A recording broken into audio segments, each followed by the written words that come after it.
ایک ایسا اللہ کو ماننے والا انسان جو اللہ تعالیٰ کی محبت میں اس قدر مدغم ہو گیا کہ آن الحق کا نعرہ لگا دیا اور پھر اس کے ہی اپنے عزیز و اقربا نے اس پہ کفر کے فتوے لگا کر اسے کس ذلت امیز موت سے نوازا۔ پیارے دوستو، ہم بات کر رہے ہیں منصور الحاج بغداد کے بارے میں۔ الحاج نے جنوبی ایران میں جنم لیا تھا۔ انہوں نے اپنی نوجوانی کا دور بصرہ میں گزارا اور بصرہ سے الجلال بغداد کی جانب روانہ ہوئے۔ بغداد 9ویں صدی کے آخر میں صوفیانہ تعلیم کا مرکز تھا اور وہاں پر نامور صوفی بزرگ موجود تھے۔ الحلاج نے ایک صوفی بزرگ کی دختر سے شادی کی۔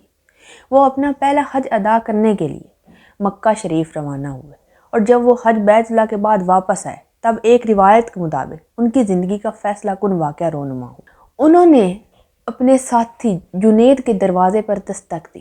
تب ان سے پوچھا گیا کہ دروازے پر کون ہے؟ انہوں نے جواب دیا، آن الحق، میں خدا ہوں۔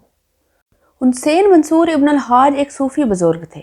وجد کے لمحات کے دوران وہ خدا کی موجودگی پر بنا پر جذبات پر اپنی قابو پائے، اپنی ذاتی شناخت بھی فراموش کر کے، اور انہوں نے خدا میں مدغم ہونے کا تجربہ حاصل کیا اور انہوں نے آن الحق، میں خدا ہوں کا نعرہ بلند کر دیا۔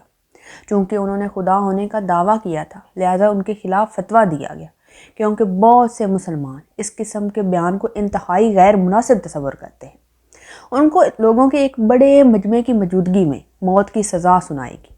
اس سے قبل انہوں نے عرصہ دراز تک بغداد میں قید رکھا گیا۔ 911 تا 922 بعد از مسیح الحلاج کی تعلیمات کی بنیادی اخلاقی اصلاح تھی۔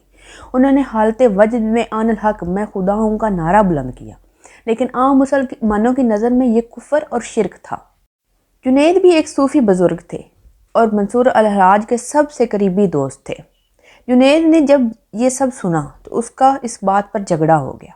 الحلاج نے صوفیانہ چوگا اتار پھینکا اور امیر الملکی اور جنید جیسے روحانی اکابرین سے ناطہ توڑ لیا اور جگہ جگہ سفر طے کرتے ہوئے تبلیغ کے کام کا آغاز شروع کر دیا۔ وہ عربیہ میں گھومے پھرے، ایران اور خراسان کے راستے وسطی ایشیا میں گھومے پھرے اور اس کے بعد اپنے 4000 مریدوں کے ہمراہ دوسرا حج ادا کرنے کے لیے روانہ ہوئے۔ اس کے بعد انہوں نے ہندوستان بر صغیر کا رخ کیا اور کئی ایک صوفیہ کرام سے ملاقات بھی کی۔ ان کے بہت سے مرید تھے۔ وہ الحلاج اسرار کے نام سے مشہور ہو چکے تھے۔ گجرات سے وہ سندھ اور پنجاب سے ہوتے ہوئے طرفان جا پہنچے۔ غالباً وہ کشمیر کے راستے سے گئے تھے۔ بغداد واپسی پر عام لوگوں کے علاوہ صوفیہ کرام نے بھی ان کا استقبال کیا اور اس کے بعد انہوں نے تیسرا حج ادا کیا اور بالآخر 913 بعد از مسیح بغداد میں انہیں جیل میں ڈال دیا گیا۔ انہیں بڑے خوفناک طریقے سے موت کے حوالے کیا گیا۔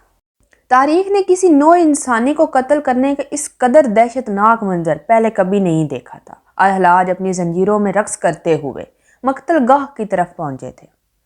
سب سے پہلے ان کے ہاتھ کاٹے گئے، اس کے بعد ان کے پاؤں کاٹے گئے، اس کے بعد ان کی آنکھیں بھی نکال لی گئی، اس کے بعد ان کی زبان کاٹی گئی جس سے انہوں نے آن الحق کا نعرہ بلند کیا تھا، اور آخر میں ان کا سر ان کے جسم سے جدا کر دیا گیا۔ یہ دہشت ناک منظر دیکھنے کے بعد بھی ہجوم کا غم و غصہ رفع نہ ہوا، لہذا ان کی لاش کو جلایا گیا اور راکھ میں تبدیل کر دیا گیا اور اس راکھ کو دریا میں بہا دیا گیا۔ کہا جاتا ہے کہ ان کے خون کا ہر قطرہ آن الحق کا نعرہ بلند کر رہا تھا۔ یہ قابل ذکر ہستی ماں بعد آنے والے درویشوں اور صوفیہ کرام کی دل پسند ہستی بن گئی اور اس ہستی نے ایک ہیرو کا روپ دھار لیا۔ بالخصوص ایرانی صوفی شاعر انتہائی جوش، جذبے اور ولولے کے ساتھ ان کا ذکر کرتے تھے۔